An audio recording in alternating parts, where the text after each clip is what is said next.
दोनों के बीच में टक्कर रहेगी। जो लोगों ने पिछली बार प्रतापपुरी जी को पराजित किया था, तो लोगों में कहीं ना कहीं मन में प्रायश्चित है।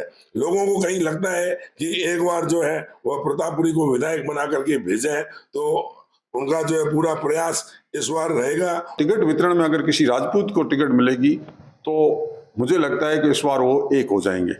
नमस्कार, मैं हूं नुपुर जारोली लोढ़ा और आप देख रहे हैं कौन जीतेगा राजस्थान। कौन जीतेगा राजस्थान में बात करेंगे आज उस जिले की जहां से कैबिनेट मंत्री है साले मोहम्मद, जो सीएम अशोक गहलोत के कट्टर समर्थक माने जाते हैं और उनके गुट से भी आते हैं। जब पिछले दिनों मुख्यमंत्री अशोक गहलोत और पूर्व डिप्टी सीएम सचिन पायलट के बीच में कोल्ड वॉर चलने के साथ ही आरोप प्रत्यारोप का दौर चल रहा था, तो साले मोहम्मद ने सचिन पायलट की जमकर आलोचना की और साफ शब्दों में उनके इस व्यवहार को लेकर निंदा भी की थी। इसके अलावा हाल ही में भाजपा द्वारा निकाली गई परिवर्तन यात्रा को अभी उन्होंने एक प्रेस कॉन्फ्रेंस में पर्यटन यात्रा करार देते हुए कहा कि केंद्र सरकार को इस परिवर्तन यात्रा पर खर्च होने वाली राशि को राजस्थान की जनता पर खर्च करना चाहिए। विश्व के तीसरे सबसे बड़े जिलों में शुमार 38,392 स्क्वायर किलोमीटर में फैले और पाकिस्तान की 471 किलोमीटर सीमा से सटे हुए सीमावर्ती जैसलमेर जिले में 2 विधानसभा सीटें आती है। पहली जैसलमेर सीट और दूसरी पोखरण। जैसलमेर सीट से कांग्रेस की तरफ से रूपाराम मेघवाल विधायक है, तो वहीं पोखरण सीट पर कांग्रेस की तरफ से साले मोहम्मद विधायक है। और चलिए अब आपको जैसलमेर के जातिगत समीकरण क्या कुछ है वो भी बता देते हैं। जैसलमेर विधानसभा सीट पर ST/SC तकरीबन 50,000 के करीब है, मुस्लिम लगभग 50,000 के करीब, OBC लगभग 60,000 के करीब और सवर्ण और अन्य जातियां तकरीबन 45,000 के करीब है। तो वही पोखरण विधानसभा सीट पर मुस्लिम तकरीबन 50,000 के करीब, राजपूत तकरीबन 45,000 के करीब, जाट बिश्नोई तकरीबन 25,000 के करीब, OBC लगभग 50,000 के करीब, SC/ST लगभग 25,000 के करीब और अन्य जातियां लगभग 10,000 के करीब। हालांकि 2008 में हुए परिसीमन से पहले जैसलमेर में विधानसभा की एकमात्र सीट हुआ करती थी। परिसीमन के बाद 2008 में पोखरण के रूप में नई विधानसभा सीट बनी। परिसीमन से पहले जैसलमेर विधानसभा सीट का सियासी गणित बेहद ही दिलचस्प है। इस सीट ने पिछले 72 सालों में जैसलमेर को 15 विधायक दिए हैं, लेकिन सिर्फ 4 बार ही कांग्रेस कब्जा कर पाई है। यहाँ के लोगों का विश्वास गैर कांग्रेसी विधायक पर ज्यादा रहा है। इसी की बानगी है कि यहाँ पर अब तक 5 बार भाजपा, 4 बार कांग्रेस, 1 बार जनता दल, 3 बार निर्दलीय और 1 बार स्वतंत्र पार्टी के प्रत्याशी ने जीत दर्ज की है। हालांकि 2003 से लेकर 2018 तक लगातार 3 बार बीजेपी ने इस सीट से जीत हासिल की, लेकिन इसके बाद बीजेपी के इस गढ़ को 2018 में जलदाय विभाग के चीफ इंजीनियर पद से रिटायर हुए और कांग्रेस के टिकट पर चुनाव लड़े रूपाराम मेघवाल ने 29,000 से ज्यादा मतों से जीत हासिल करके कब्जा किया। तो वही बीजेपी के उम्मीदवार संगा सिंह भाटी को करारी शिकस्त का सामना करना पड़ा। राजस्थान में चुनावी बिगुल बज चुका है। विधानसभा चुनाव की जबरदस्त तैयारियां चल रही है। कई दावेदार हैं कांग्रेस और भाजपा में, वो अपना अपना पूरा जोर लगा रहे हैं।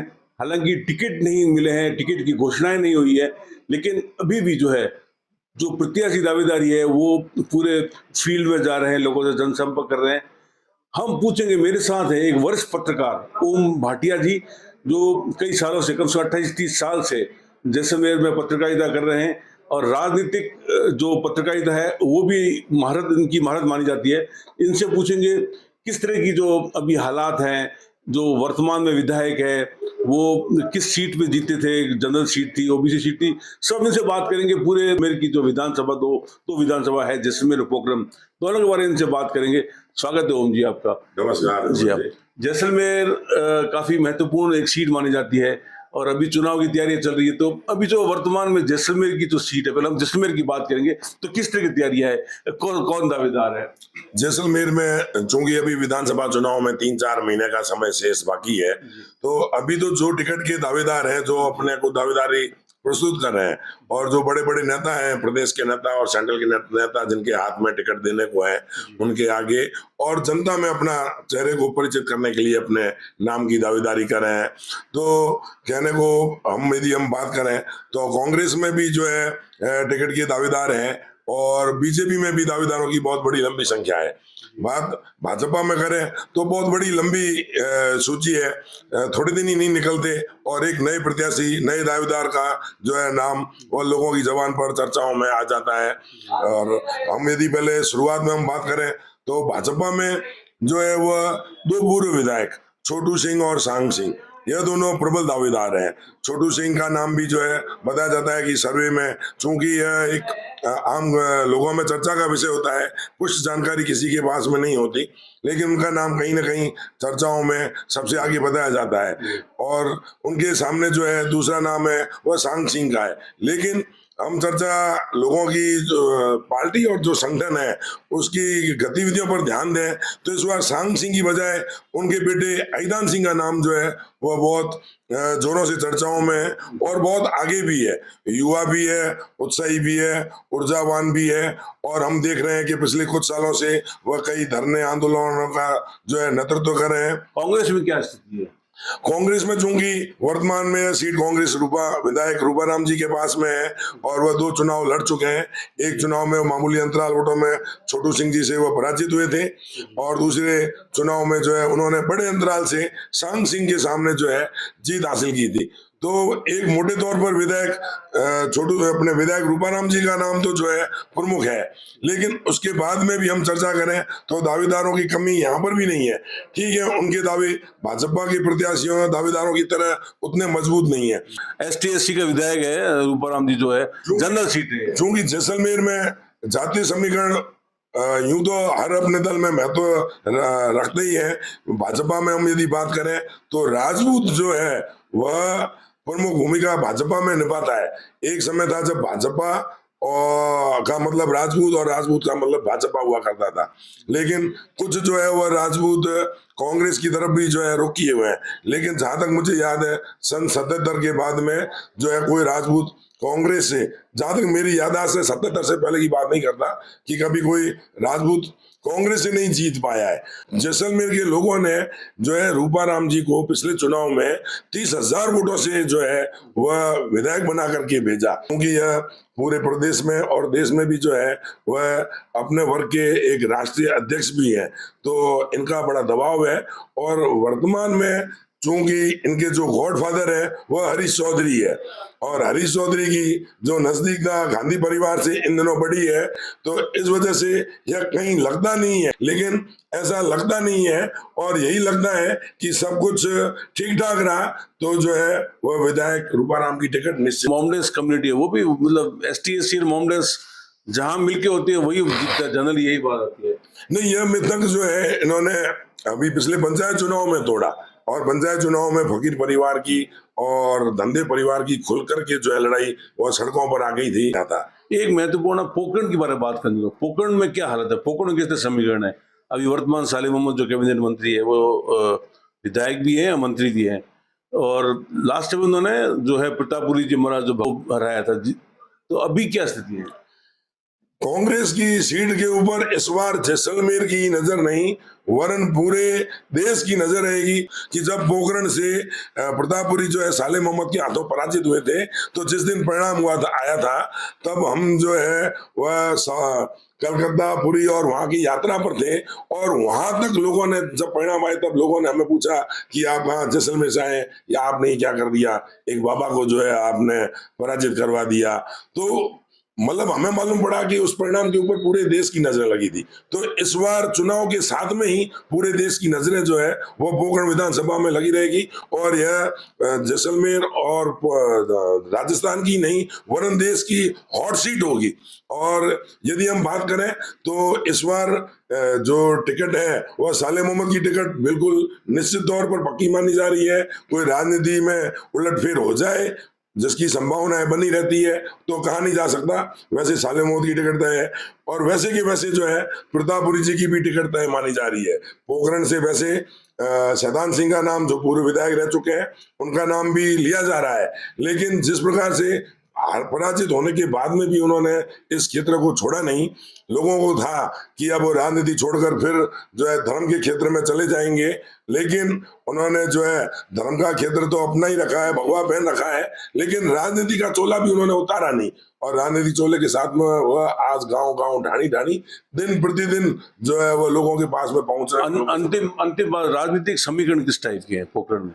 पोखरण में राजनीतिक समीकरण लोगों की जो है, हालांकि वर्तमान में देखा जाए तो साले मोहम्मद कैबिनेट मिनिस्टर है और इन्होंने अपने मंत्री पद का उपयोग अपने विधानसभा क्षेत्र के लिए खूब किया है, लेकिन जनता किए गए कामों के ऊपर वोट देती हो ऐसा है नहीं, क्योंकि ये खुद मुख्यमंत्री अशोक गहलोत कह चुके हैं कि मैंने पिछले अपने कार्यकाल में जनता के लिए खूब काम किया था, लेकिन जनता ने उन्हें पराजय का स्वाद चखाया। लेकिन यह बात पोखरण में भी लागू हो सकती है। आखिर तो मतदाता का जो निर्णय वह बहुत बड़ा होता है, तो यह दोनों के बीच में टक्कर रहेगी। जो लोगों ने पिछली बार प्रतापपुरी जी को पराजित किया था, तो लोगों में कहीं ना कहीं मन में प्रायश्चित है। लोगों को कहीं लगता है कि एक बार जो है वह प्रतापपुरी को विधायक बना करके भेजें, तो उनका जो है पूरा प्रयास इस बार रहेगा। और जो एक भाजपा उस समय और कॉन्फिडेंस में थी, सबको यह लग रहा था, क्योंकि उससे गत चुनाव में शैतान सिंह जो है वह 30,000 से भी ऊंचे वोटों से जीत हासिल किए थे, और जैसे ही प्रतापपुरी जी का नाम आया तो भाजपा ने मान लिया कि 50,000 वोटों से हमारी जीत है और हम तो घर बैठे ही जीत जाएंगे। तो जिस प्रकार का उनका और ओवर कॉन्फिडेंस था, उन्होंने ही उस कॉन्फिडेंस ने ही उनको जो है पराजित किया। तो इस बार भाजपा भी बड़ी सतर्क है और प्रतापपुरी जी तो खुद सतर्क है ही, और मतदाता भी इस बार जो है वह पूरी तैयारी के साथ में है।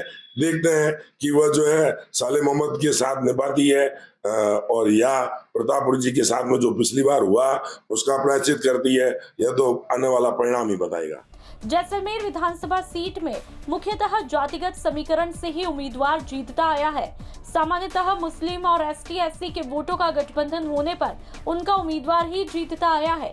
2018 में यही इतिहास दोहराया गया, जब कांग्रेस के रूपाराम मेघवाल को मुस्लिम और ST/SC के वोटों का समर्थन हासिल था, तब वह जीत पाए। हालांकि 2013 में भी उन्होंने चुनाव लड़ा था, लेकिन उस समय उन्हें इतना अनुभव नहीं होने के कारण वे भाजपा प्रत्याशी छोटू सिंह से चुनाव हारे थे।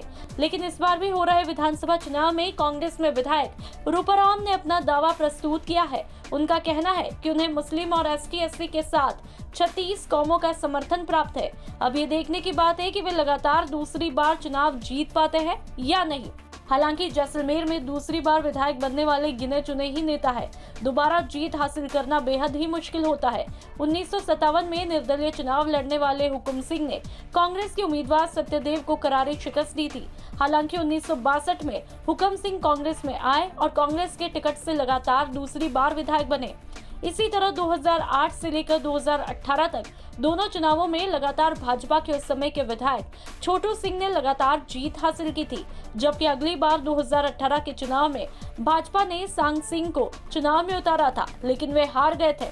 इसके बाद इस बार भी हो रहे विधानसभा चुनावों में पूर्व विधायक छोटू सिंह और सांग सिंह दोनों ने अपनी दावेदारी प्रस्तुत की है। मेरे साथ है जैसलमेर के वरिष्ठ पत्रकार विमल शर्मा जी, जो कम से कम 28-30 साल से लगातार जर्नलिज्म में है और कई चुनाव उन्होंने देखे हैं, विधानसभा के चुनाव देखे हैं, लोकसभा के चुनाव देखे हैं। काफ़ी तजुर्बेकार हैं, काफ़ी पॉलिटिकल में भी लिखते हैं, काफ़ी इनकी पैनी पकड़ है। तो हम इनसे बात करेंगे कि जो इस बार जो विधानसभा चुनाव हो रहे हैं, जैसलमेर की क्या स्थिति है, किस प्रकार का परिदृश्य है, किसकी संभावना है, किसको टिकट मिल सकते हैं, कांग्रेस की दावेदारी कौन कर रहा है। स्वागत है आपका। इस बार जो विधानसभा चुनाव हो रहे हैं, इस बार तो किस प्रकार के समीकरण बन रहे हैं, क्या हालात है, पूरा राजनीतिक परिदृश्य क्या सकता है? अगर जैसलमेर विधानसभा की बात करें तो पिछले चुनाव में जनरल सीट पर रूपाराम जी को टिकट दी गई थी और वो 30,000 से अधिक मतों से जीते थे।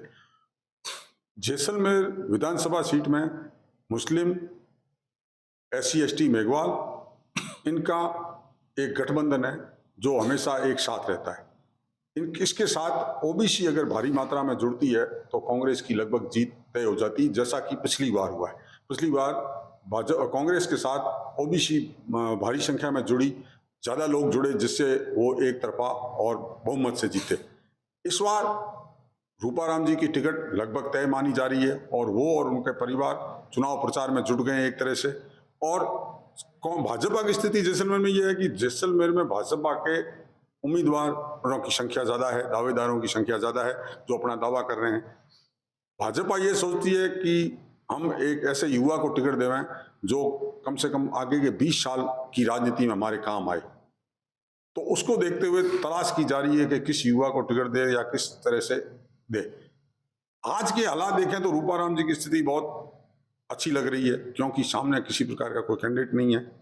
ज्यों-ज्यों समय आएगा नज़दीक चुनाव का, ज्यों-ज्यों कई पार्टियों के उम्मीदवार भी सामने आएंगे और भाजपा की स्थिति भी क्लियर हो पाएगी।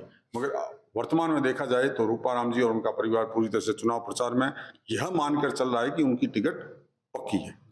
जनरली जो समीकरण होते हैं, कहते हैं मुस्लिम व ST SC, ये अगर इनका गठबंधन होता है, एक साथ देते हैं, तो वो उसके उम्मीदवार की जनरली जीत तय मानी जाती है। सामान्यतः ये कांग्रेस के वोटर्स हैं, तो इस बार का क्या माहौल बनेगा? इस देखिए, जैसलमेर की सीट का अपना इतिहास देखें तो इतिहास हमेशा जैसलमेर की सीट मोस्टली सत्ता के साथ रहती है। अगर 2008 के चुनाव को छोड़ दिया जाए, इसमें छोटू सिंह जी जीते थे, उसके अलावा जब भी चुनाव होता है वहाँ यहाँ की सरकार के साथ ही रहते हैं। 2013 में भाजपा की सरकार आई तो जैसलमेर से पोकरण से विधायक दोनों ही भाजपा के थे। 2018 में फिर कांग्रेस की आई तो जैसलमेर और पोकरण के दोनों विधायक है जो कांग्रेस से जीते गए। तो जैसलमेर का आमतौर से जो राजस्थान का ट्रेंड चलता है वही ट्रेंड लगभग जैसलमेर का चलता है। राजपूत माहौल भी हमें काफ़ी, जो यहाँ पे जो वोटर्स है राजपूत के भी 60 से 70 हज़ार के बीच में राजपूत माहौल है, तो ये कितना मतलब मायने रखते हैं एक को जीताने में? देखिए, राजपूत इस बार ऐसा लग रहा है कि दावेदार बहुत है, मगर जब टिकट वितरण में अगर किसी राजपूत को टिकट मिलेगी तो मुझे लगता है कि इस बार वो एक हो जाएंगे। जिस तरह से मुस्लिम मेघवाल SC ST ये एक ही माने जाते हैं, वैसे ही भाजपा में 95% राजपूत भाजपा के माने जाते हैं। इस कारण से राजपूतों का तो एक बल्क भाजपा में मतदान होना लगभग तय है और राजपूतों का ही कैंडिडेट होगा तो निश्चित रूप से उसको मतदान ज़्यादा संख्या में होगा। और पोकरण विधानसभा की बात करना चाहूँगा, पोकरण विधानसभा में क्या राजनीतिक परिदृश्य है, किस तरह की स्थितियाँ हैं वहाँ पर? और कहते हैं इस बार चुनाव बड़ा रोचक और घमासान होने की संभावना है। आपका एकदम कहना सही है, जैसा लग रहा है वैसा नहीं है। आज की दृष्टि से देखें तो सालेम अहमद को ऐसा लगता है कि वो वहाँ से काबीना मंत्री सालेम अहमद हारने वाले नहीं है। उसका एक रीज़न ये है कि उन्होंने इस कार्यकाल में पोकरण में बहुत विकास कार्य किए हैं और लगभग हर जाति हर वर्ग को साधा है उन्होंने। दूसरी तरफ भाजपा की बात करें तो भाजपा के आज भी स्थिति ये है कि उनका कैंडिडेट फिक्स नहीं है, क्योंकि वहाँ प्रतापपुरी जी महाराज जो मात्र 1900 वोटों से हारे थे और शैतान सिंह राठौड़ की टिकट काटी गई थी 30,000 वोट से जीतने के बावजूद, तो वो भी अपना दावा ठोक रहे हैं कि हमें टिकट दी जाए। इस लिहाज से जब पोकरण में स्थिति एक तो भाजपा की क्लियर होगी, उसके बाद में पोकरण चूंकि मुस्लिम बाहुल्य क्षेत्र है, पहले भी RLP का भी कैंडिडेट खड़ा हुआ था, इस बार OBC की भी नज़र है पोकरण विधानसभा क्षेत्र में, तो इसको लेकर ये चुनाव मुझे लगता है बहुत रोचक होने वाला है। मगर ज्यों-ज्यों समय आएगा नज़दीक चुनाव का, ज्यों-ज्यों स्थिति क्लियर होगी। एक अंतिम बात, जैसे इस बार जो पोकरण की बातें हो रही है, तो फिर क्या भगवे को फिर टिकट वापस रिपीट कर सकते हैं? तो बीजेपी जो लास्ट टाइम प्रतापपुरी जी जो हारे थे बहुत कम वोट से, तो इस बार क्या उनको मतलब सिंपैथी मिल सकती है, या ये कहा जाए कि फिर जो भगवे को मतलब जो लोग हैं उसको जिताने के पूरे प्रयास करेंगे? देखिए, पोकरण में प्रतापपुरी जी महाराज निश्चित रूप से टिकट के मजबूत दावेदार हैं, उनकी छवि भी है, मगर अगर छवि की बात करें तो उनकी सॉफ्ट हिंदुत्व की छवि है, जबकि शैतान सिंह की हार्डकोर हिंदू की छवि है। वो हार्डकोर हिंदू माने जाते हैं और प्रतापपुरी जी महाराज सॉफ्ट हिंदुत्व माने जाते हैं। वो हर वर्ग से, हर मुसलमानों से भी वैसा ही संबंध रखते हैं, तो उनकी तो छवि है सॉफ्ट हिंदुत्व की, और शैतान सिंह की हार्डकोर कट्टर हिंदू की छवि है। तो ये पार्टी को तय करना है कि वो किसको टिकट देंगे। निश्चित रूप से दोनों ही कैंडिडेट बहुत मजबूत है पोकरण में इस बार, और वो पूरी मेहनत से करेंगे काम मुझे लगता है, और सालेम अहमद जी के उनके बीच बहुत ही कड़ा मुकाबला होने वाला है। ये तो वरिष्ठ पत्रकार विमल शर्मा जी बता रहे थे कि इस बार जो चुनाव बड़ा रोचक व घमासान होने वाला है। दोनों विधानसभा, जैसलमेर की 2 विधानसभा है, पोखरण और जैसलमेर, दोनों में जो है कांग्रेस के जो दावेदार है, उम्मीदवार जो संभावित है, उनके नाम लगभग सामने आ रहे हैं, सालेह मोहम्मद जी पोखरण से और रूपाराम जी। लेकिन जब तक डिक्लेयर नहीं हो तब तक कहना बहुत जल्दबाजी होगा, लेकिन कयास लगा जा रहा है कि दोनों दावेदार हैं। जहाँ तक भाजपा की बात है, अभी तक काफ़ी चर्चाएं हैं, काफ़ी प्रकार की बातें हो रही हैं। पोखरण में फिर भगवा को टिकट दी जा सकती है, प्रतापपुरी जी महाराज को फिर रिपीट किया जा सकता है, जीतेंगे। लास्ट टाइम कुछ वोटों से ही वो हारे थे, तो सिंपैथी मिलेगी या नहीं मिलेगी, या उनकी टिकट काट के फिर शैतान सिंह जी वो भी दावेदारी कर रहे हैं, उनको मिलेगी, ये सब अभी भविष्य की बातें हैं। जैसलमेर में जो जहाँ तक बात है, बीजेपी के पास अभी कोई चेहरा सामने नहीं है और तलाश की जा रही है। देखेंगे, आने वाला समय बताएगा कि बीजेपी में जैसलमेर विधानसभा से किस युवा को टिकट मिलेगी और किस तरह की दावेदारी होगी और किस तरह की जो भाजपा का यहाँ पे वापस परिश्रम लगाने की उनके द्वारा कोशिश की जाएगी। विमल भाटिया, जैसलमेर, राजस्थान तक के लिए। लेकिन भाजपा के सामने इस बार चिंता की लकीरें साफ देखी जा सकती है, क्योंकि जातिगत समीकरण में भाजपा फिलहाल फिट नहीं बैठ रही है, तो वहीं जैसलमेर में भाजपा के पास ऐसा सशक्त चेहरा नहीं है जो कि निर्विवाद होकर चुनाव लड़ सके। जो नेता भाजपा की दावेदारी कर रहा है, उनके साथ ऐसे कई विवादों का साया जुड़ा हुआ है, जिसकी वजह से खासकर राजपूत समुदाय में नाराजगी का माहौल है। अब ये देखने की बात है कि बीजेपी किसी नए पर दाव खेलती है या पुराने चेहरों पर विश्वास करेगी। वहीं दूसरी तरफ जैसलमेर विधानसभा में मुस्लिमों के धर्मगुरु मरहूम गाजी फकीर परिवार का काफी दखल माना जाता है। वर्तमान में गाजी फकीर के निधन के बाद उनके बेटे सालेह मोहम्मद सिंधी मुसलमानों के धर्मगुरु नियुक्त है। चुनाव में अल्पसंख्यकों के वोटों को जिस पार्टी को दिलवाने में वे काफी दखल रखते हैं। हालांकि अल्पसंख्यक सामान्यतः कांग्रेस के पक्ष में ही वोट देते हैं। अब बात करें पोखरण विधानसभा की, तो पोखरण विधानसभा क्षेत्र की साल 2008 में परिसीमन के बाद जैसलमेर विधानसभा सीट 2 हिस्सों में बंट गई। एक जैसलमेर विधानसभा सीट तो दूसरी पोखरण सीट बनी। उसके बाद यहां पर 2 बार कांग्रेस और 1 बार भाजपा काबिज रही। 2008 और 2018 के चुनाव में कांग्रेस के सालेह मोहम्मद यहां से चुनाव जीते थे, जबकि 2013 में भाजपा के शैतान सिंह विजयी हुए। चलिए अब आपको ये भी बता देते हैं कि जैसलमेर जिले के मुद्दे क्या कुछ है। पहला, आजादी के बाद डेजर्ट नेशनल पार्क का सबसे बड़ा मुद्दा है। दूसरा, इंदिरा गांधी नहर परियोजना में नहरी भूमिका का आवंटन भी कई सालों से रुका है। तीसरा, पेयजल की समस्या भी कई गांवों में कई सालों से लगातार बनी है। विश्व विख्यात सोनार किले की 300 मीटर की परिधि में आने वाले क्षेत्र में ASI द्वारा किसी भी प्रकार के निर्माण पर रोक लगाई है।